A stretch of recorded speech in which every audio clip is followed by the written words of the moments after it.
My son filed for guardianship to prove I had lost my mind. He called me confused, unstable, said I needed help. But he forgot I used to run a hospital unit and signed every legal paper that kept patients alive. I sat in silence, not because I was weak, but because I was preparing. What happens when the judge reads my test results out loud and his plan starts to fall apart? That morning, I opened my front door expecting nothing more than a quiet walk to the mailbox. Instead, a stranger in a navy windbreaker handed me a thick envelope and said my name in full. Then he walked away like it was just another task on his list. I held the envelope heavy and official, like it was vibrating in my hand. Inside a court summons. My son, Jason Langston, had filed a petition to become my legal guardian. He claimed I was no longer mentally competent to manage my life or my finances. I had to reread it 3 times before it made any sense. The language was cold and clinical. Cognitive decline, erratic behavior, medical vulnerability. His signature was on every page. I sat at the kitchen table, letting the pages fan out like a deck of cards. The silence in the house pressed against me. I used to love this house. Every corner held some memory. Now the walls felt like they were listening. Jason had been distant lately, but this was something else. We had not argued. I had no accident, no diagnosis, nothing that would suggest I was losing my mind. But here I was being summoned to court as if I were a danger to myself. I thought about the last conversation we had. He told me I should consider taking it easy and letting someone else handle things. I laughed it off, thinking he was just being concerned. Turns out that was a warning, or a test run. The petition listed every asset I owned: the house, my retirement account, my late husband's investment portfolio. Jason knew it all, and now he wanted control. What hurt wasn't just the betrayal, it was the way he wrapped it in concern, like he was doing this out of love. I raised that boy alone after my husband passed. I worked 30 years as a lead administrator in a county hospital. I handled surgeries, end-of-life care decisions, entire budgets. I held hands of patients when their families could not. But now at 73, my own son claimed I could not even be trusted with my checkbook. I felt it in my chest, a heaviness that wouldn't lift. I didn't cry. Not yet. I just sat there. The tea I made earlier had gone cold. I picked up the cup, but I didn't drink it. My hands were steady, even if my heart was not. If you've ever had someone you love decide you're no longer useful, no longer trustworthy, then maybe you know this feeling too. Like standing in your own home but somehow no longer belonging there. I folded the court papers slowly as if touching them too fast might cut me. So this was how it began. And I had no idea yet how far he was willing to go. I didn't sleep that night. I kept seeing Jason's name in bold ink across those court papers, like it didn't belong to the boy I once bathed in a kitchen sink. I lay there listening to the ticking of the old wall clock, the one he used to stop just so I'd notice him. By morning, I stopped trying to rest. I brewed coffee instead. As I stirred, the cream in my hands moved on their own, but my thoughts were elsewhere. They drifted back, not to the Jason I had now, but to the child I once knew. When my husband Carl passed away unexpectedly, Jason was only 16. Grief swallowed him whole, but I held on to him tighter than ever. I went back to work full-time at the hospital and took on every extra shift I could find. I ran the community outreach programs, the grant applications, the intern rotations. I kept our home paid every bill and still made time to drive him to debate team tournaments across the state. I didn't remarry, not because I didn't want to, but because I didn't want Jason to feel pushed aside. I thought my sacrifices would speak for themselves. I thought love, when lived fully, didn't need to be spelled out. When he turned 30, Jason wanted to leave his job in public health to start a real estate venture. He came to me with plans, blueprints, glossy booklets printed at Kinko's. He needed capital. I hesitated, but he said it was his dream. So I offered up my paid-off house as collateral. That house was my sanctuary, but I believed in him more than bricks and mortar. The years passed. His projects grew. He sent fewer updates. I brushed it off as busy adult life. I told myself that was a good thing, a sign he didn't need me to hold his hand anymore. But something changed around the time he married his second wife. He became polished, more guarded. Phone calls turned into brief text messages. Holidays became optional. Still, I told myself to respect his boundaries. I tried to be supportive without hovering. Now, reading through his petition again, I noticed something that made my stomach turn. The list of assets he filed wasn't just accurate. It was detailed down to account numbers and estimated values. He had access to things I hadn't discussed with him in years. That meant he'd been watching quietly, collecting, planning. I opened the locked drawer in my writing desk. Inside was Carl's old notebook. He used it for financial notes, passwords, emergency contacts. On the last page in his handwriting was a simple line he once told me after a difficult week in hospice care. If someone ever tries to take your voice, write your truth before they rewrite it for you.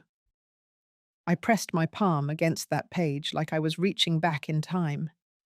Jason hadn't just taken a legal step. He had crossed a line I never thought he would. And now, for the first time in my life as a mother, I didn't feel the urge to protect him. I felt the need to protect myself. I called Jason that afternoon. My hands were steady when I dialed, though my breath caught once or twice. He picked up after 3 rings. His voice was smooth, too smooth, like a man who had already practiced what to say. He said he was just trying to help me, that he had noticed changes in me over the past few months, that I had seemed confused, distracted. He used words that didn't match reality, but sounded just clinical enough to sound legitimate. Then, as if to soften the blow, he reminded me how hard it had been watching his father's decline. He didn't say it outright, but the implication hung there. He was comparing me to Carl in his final days. I didn't argue. I just listened. I knew whatever I said now would be twisted, catalogued, and repeated in court. So I let him talk. When he realized I wasn't rising to it, he went quiet. Then he said something that told me everything I needed to know. His tone dropped just a little. He said it was probably for the best if I let the lawyers handle things moving forward, that it would get complicated. He said it would all go smoother if I just signed what they sent. Then he hung up. I sat still, phone in my hand, and let the silence expand. That night I received a voicemail from someone named Mark Atwood. He introduced himself as Jason's legal representative and said he would be following up with me personally to ease the transition of guardianship responsibilities. His voice was polished sharp, the kind you hear on a commercial selling security systems. The message ended with a warning dressed as kindness. He said if I refused to engage in the process, it might reflect poorly on me in court. I saved the message and called someone I hadn't spoken to in nearly a year, Lucinda. She and I used to work together at the hospital. She had gone on to become a private consultant in elder care law after retirement. I told her everything, not just the legal part, but the feeling. The part that told me this wasn't about concern, this was about control. Lucinda asked for a scanned copy of the petition and the list of assets. She asked for my medical history, any evaluations, any records that showed mental clarity. She wasn't casual about it. Her tone shifted into something precise, like she was back in the courtroom herself. 2 hours later, she called me back. There were 2 documents Jason had attached to the petition. One was a signed declaration from a family physician saying I had demonstrated signs of forgetfulness during a recent visit. The other was a brief, notarized statement from a neighbor claiming I had left the stove on twice in the last 6 months. I hadn't visited that doctor in over 2 years, and that neighbor had moved away last winter. Lucinda asked me not to panic. She said we would proceed carefully, step by step. The next morning, she arranged for an independent forensic psychologist to conduct a full cognitive and emotional competency evaluation. Not just a quick screen, but a court-admissible, in-depth review with documentation video and written reports. It would be impartial and comprehensive. Then she made a second suggestion. She told me to freeze all access to my financial accounts until the evaluation was complete, and the court reviewed my status. She gave me the name of a bank manager who worked discreetly with elderly clients in crisis. I took a cab into town that day, holding Carl's notebook in one hand and a list of account numbers in the other. It wasn't fear that drove me. It was clarity. Not the panicked kind that makes people act out. The cold, anchored kind that settles in when you know something is deeply wrong, and you know you cannot wait any longer. The office was on the third floor of a plain building with frosted glass windows and a buzzer entry. Nothing fancy, but everything about it felt clinical, clean, organized, quiet. I arrived 15 minutes early, clutching the envelope Lucinda had prepared with my medical history ID and a handwritten list of every medication I had taken in the last 5 years. The psychologist's name was Dr. Evan Lawton, mid-40s, quiet voice eyes that watched without rushing. He didn't treat me like a patient. He treated me like someone whose story he needed to understand. The evaluation was not what I expected. It wasn't just a memory test or a few silly questions. It was long, thoughtful, structured. He asked about my daily routine, my financial responsibilities, how I made decisions. Then came the puzzles, the verbal reasoning, and the questions about current events and personal history. He tested my short-term recall reaction time and how I processed abstract ideas. It was exhausting, but I didn't stumble. What stayed with me most wasn't the test, though. It was the moment he asked me to describe my relationship with my son. I paused, not because I didn't know what to say, but because I knew too much. I told him the truth, that Jason used to be kind, that he was funny, sharp, full of promise, that he grieved hard when Carl died, that somewhere along the way, something hardened in him. Dr. Lawton listened without interruption.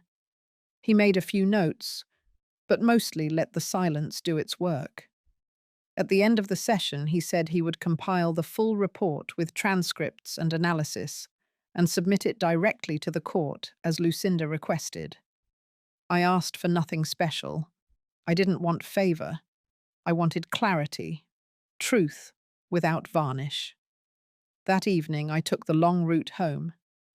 I drove past the old church where Carl and I were married, the diner we used to take Jason to after Little League games, the library where I once led community health seminars. All of it still there, frozen in time. Yet I was the one being questioned for stability. When I got home, the lights on the porch had gone out. The motion sensor must have failed again. I stood there with my keys looking at my own front door like a stranger. Inside, I put the kettle on and stood at the counter thinking about what came next. The report would take 3 to 5 business days. In the meantime, Lucinda had me log all account activity, cancel automatic payments, and stop any non-essential spending. If Jason had tried to tap into anything even indirectly, we would know. The next day, she forwarded a legal copy of the power of attorney form Jason had filed months ago. I had no memory of signing it. The signature was shaky, not mine. The date placed it during a week I was in the hospital for a minor outpatient procedure. He had used that window to slip something through, or someone had.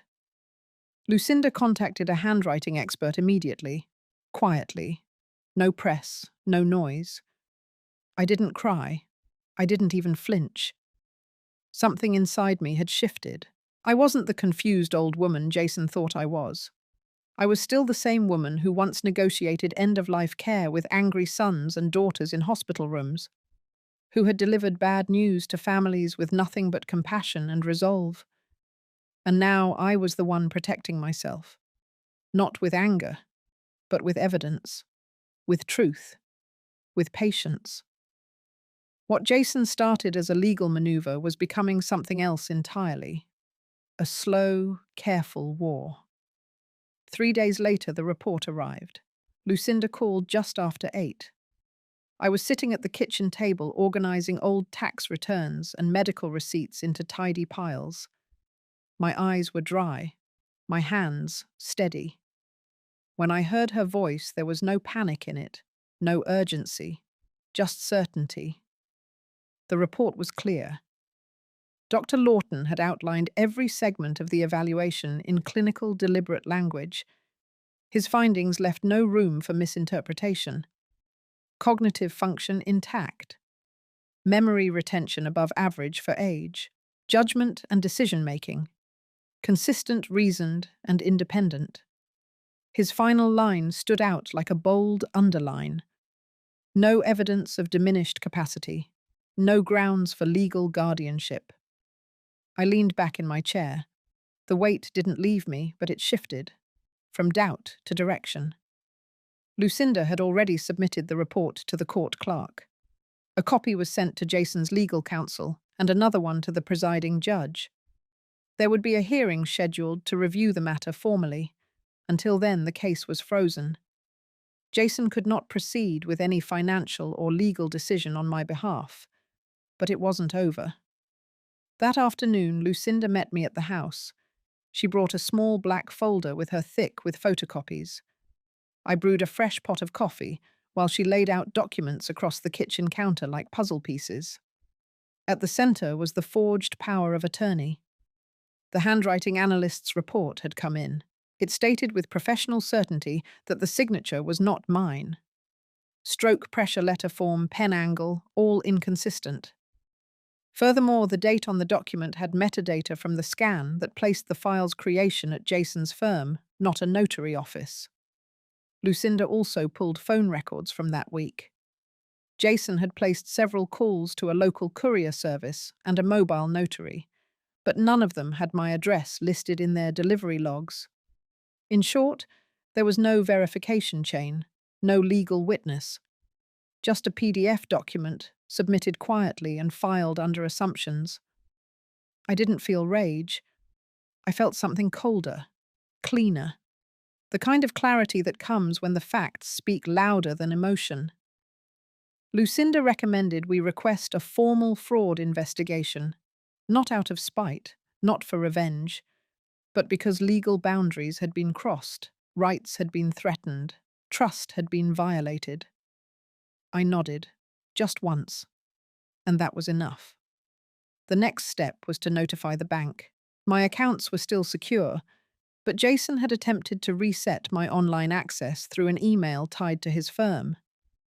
The bank flagged it as suspicious, but never informed me because they had assumed the original power of attorney was legitimate. That would change now. I signed a formal affidavit, and Lucinda submitted a petition to void the fraudulent POA and request an emergency injunction to prevent Jason or any third party from accessing my financial information until the case was resolved.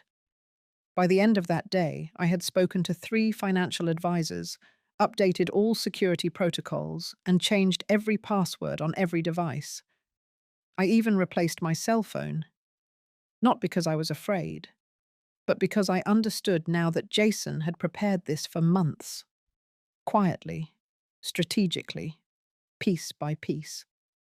But what he never anticipated was that I would fight back, not with noise, but with process. Not with guilt, but with quiet strength.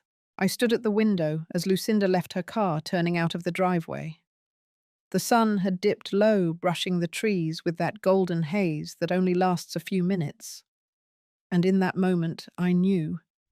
This was no longer about protecting what I had. It was about reclaiming who I was. The court date was set for a Thursday morning, 2 weeks from the day I received the evaluation results. I circled it on the calendar in red pen, not to mark it as a battle, but as a turning point.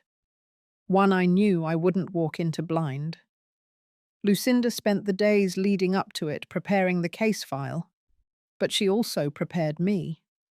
She went over everything I might be asked how to respond without defensiveness, how to stay calm, even if Jason's team tried to rattle me.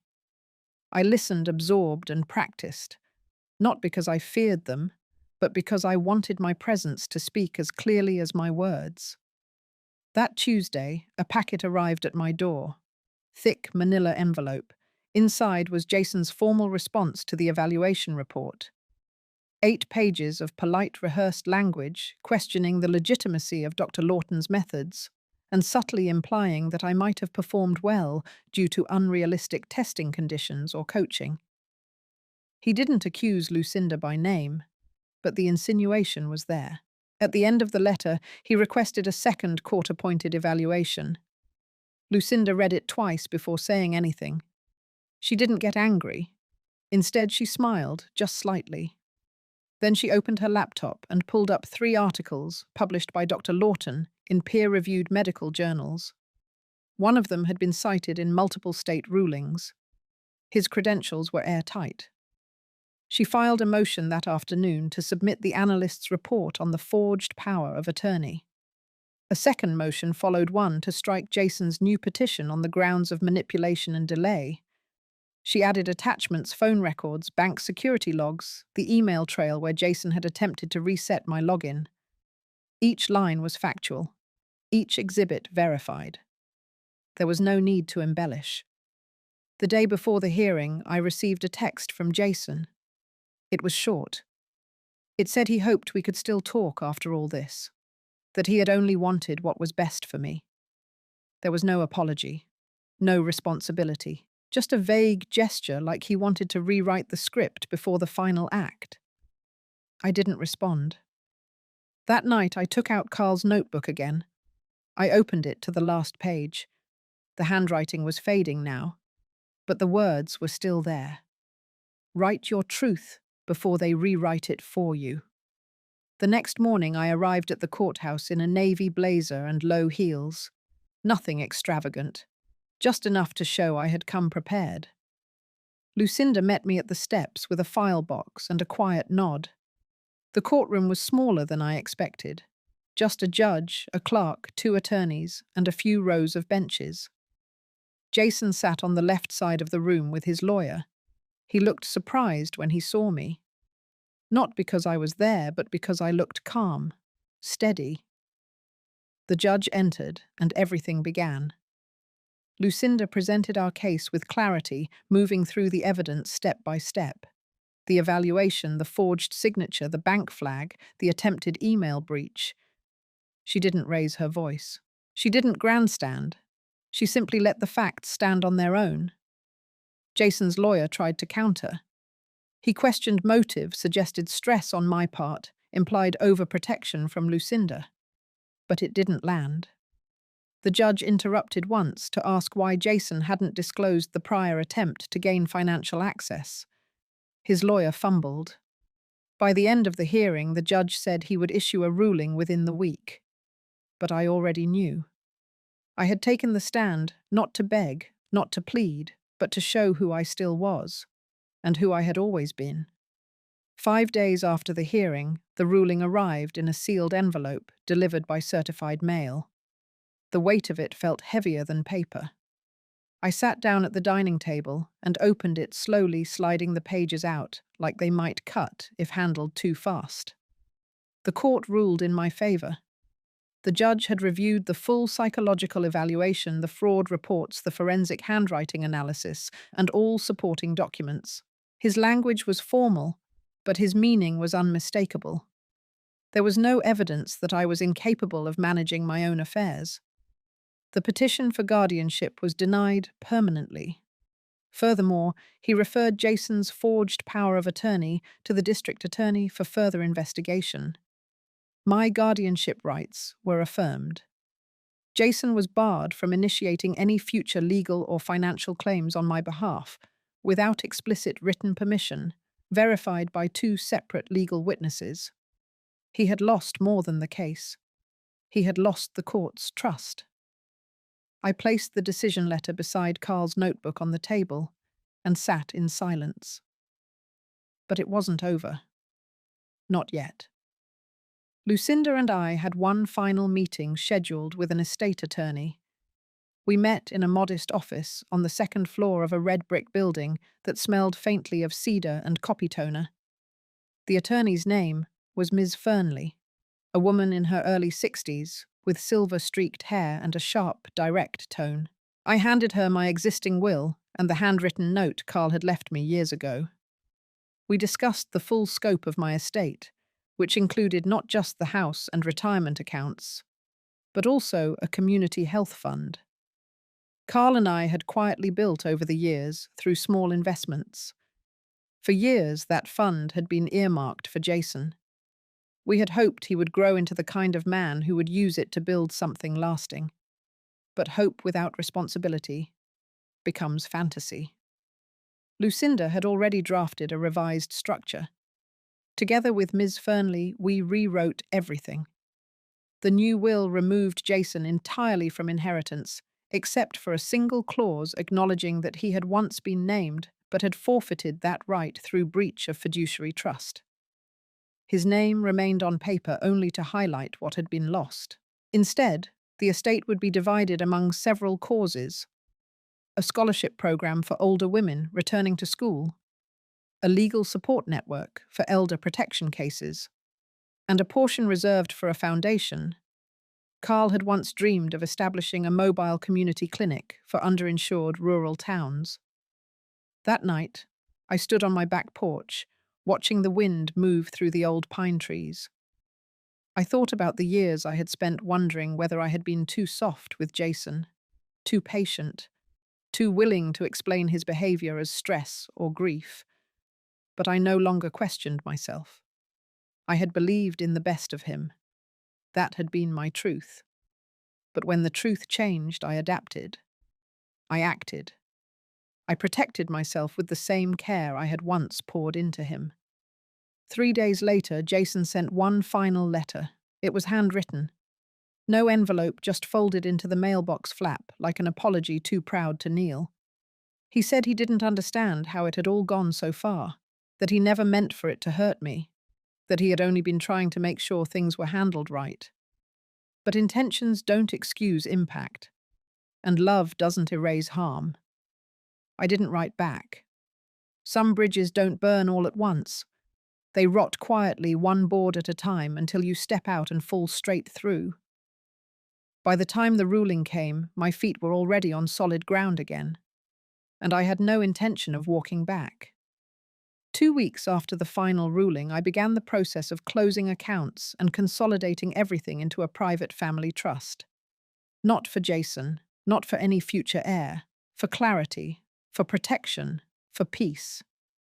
Lucinda arranged the legal paperwork and worked with Ms. Fernley to establish the trust's core structure. The assets were no longer in my name directly. They were protected behind a wall of carefully defined conditions. No single person, no outside relative, no persuasive voice at a dinner table would ever be able to alter what I had written in clarity. I didn't talk about it. I didn't boast. I just moved through the days quietly making calls, signing papers, closing doors behind me. Then came the dinner invitation. It arrived by email.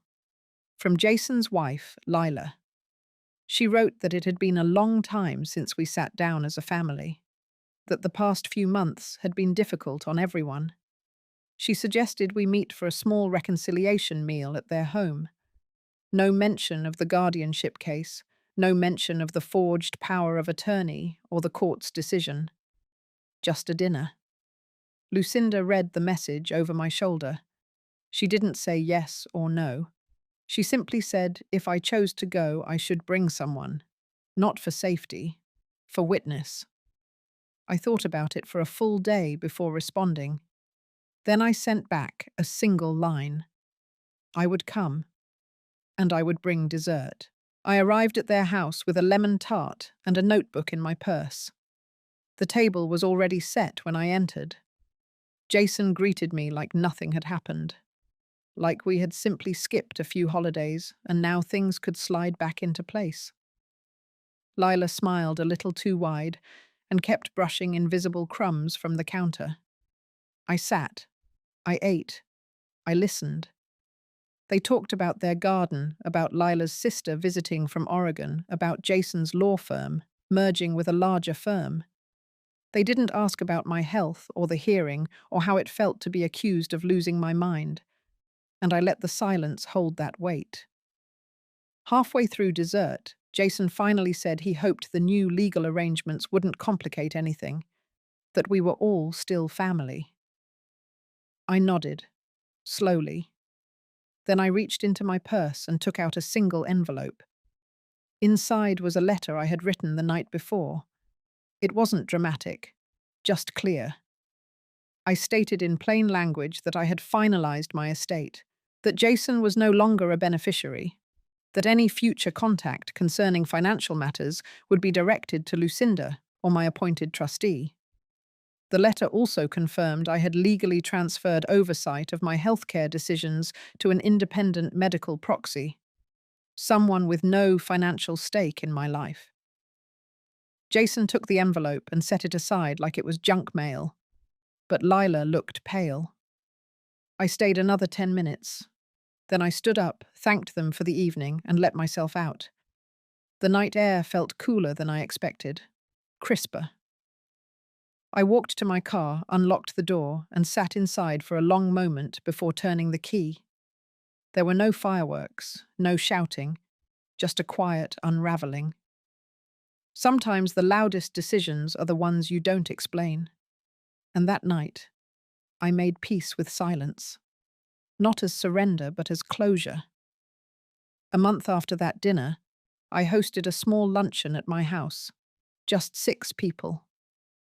Lucinda Miz, Fernley, my neighbour Grace, an old colleague from the hospital named Myra, and 2 women from the Legal Aid Centre who had helped draft my trust. No speeches, no formalities. Just shared dishes and quiet conversation. We sat in the sunroom light, pouring through the tall windows, and for the first time in a long time, I felt surrounded by clarity. Not family by blood, but by choice. People who had stood beside me not because they had to, but because they saw me, listened, believed. After dessert, I stepped into the living room and brought out a small walnut box. Inside were copies of the final trust, along with a letter I'd written for each guest. I handed them out one by one, not because I owed them anything, but because they had become part of the next chapter of my life. Each letter said the same thing in different words. That legacy is not about leaving behind what you own. It's about living out what you believe, and I believed in building something better than what I had inherited. A structure where trust could not be faked and love could not be weaponized. Later that evening, after everyone had left, I walked out to the old shed behind my house. I unlocked it for the first time in over a year. Inside was everything Carl and I had stored over the years. Boxes of old medical records tools, broken chairs we never got around to fixing. I cleared space on the back wall and hung a new frame.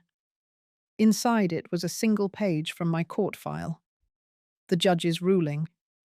I didn't frame it to celebrate, I framed it to remember. To remind myself that silence doesn't mean surrender, and age doesn't mean absence of strength. That moment in the courtroom was not a victory over Jason. It was a reclamation of my own name. 3 days later, I got a call from the district attorney's office. They were opening a formal investigation into the forged power of attorney. The handwriting expert was already on record. The bank fraud team had compiled reports. If pursued, Jason could face misdemeanor charges, maybe more. I thanked the woman on the phone and told her I understood.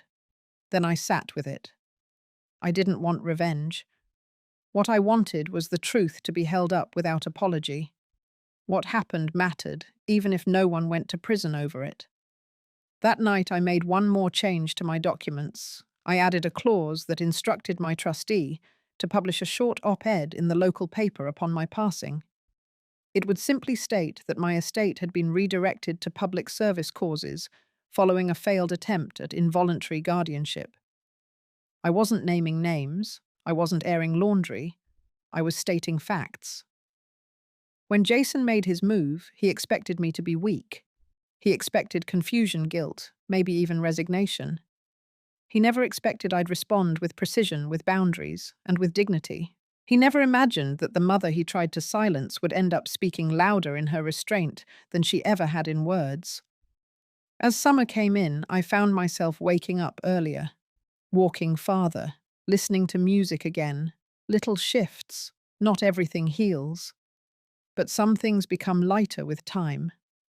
And sometimes the greatest act of defiance is not closing the door loudly. It's opening a new one and walking through without looking back. That fall, I joined a community discussion group at the local library. It wasn't anything grand, just a weekly circle of older women, some widowed, some divorced, some simply searching for voices that understood theirs. We met every Thursday afternoon. No agenda, just space to speak. The first time I showed up, I didn't say much. I listened. I watched the way women leaned forward when they were heard, how their eyes softened when someone else said something they had always felt but never put into words. There was something sacred in that quiet witnessing. By the third week, I shared a piece of my story. Not everything, just enough. I told them about the moment I realized silence could be armor. About the night I rewrote my will not out of anger but clarity. About how protecting what you build doesn't make you hard, it makes you whole. No one gasped, no one clapped, they just nodded. And that was enough. Around the same time, I received a letter from a woman I didn't know. Her name was Eleanor, and she'd been referred to me by Ms. Fernley. Her son, too, had attempted to claim guardianship. Unlike mine, her case hadn't gone to court yet. But the signs were there. Frozen accounts, missing medical files, a sense of being watched but never truly seen. She asked if we could meet.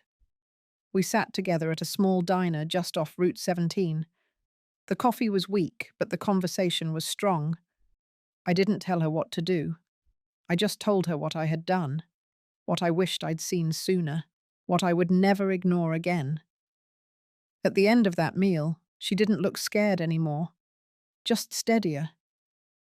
When I got home that evening, I stood by my kitchen sink and thought about how easy it would have been to just disappear quietly, to fade into the background, like so many women are expected to do when they age. But instead, I'd drawn a line, not to divide, but to define. I hadn't become someone new. I had returned to myself. Later that week, Lucinda called. She had submitted an op-ed to a regional health policy journal discussing elder exploitation and the legal gaps in guardianship laws. She'd cited my case not by name, but by outline. The judge's ruling, the counter-evidence, the forensic documentation. It wasn't about revenge, it was about record.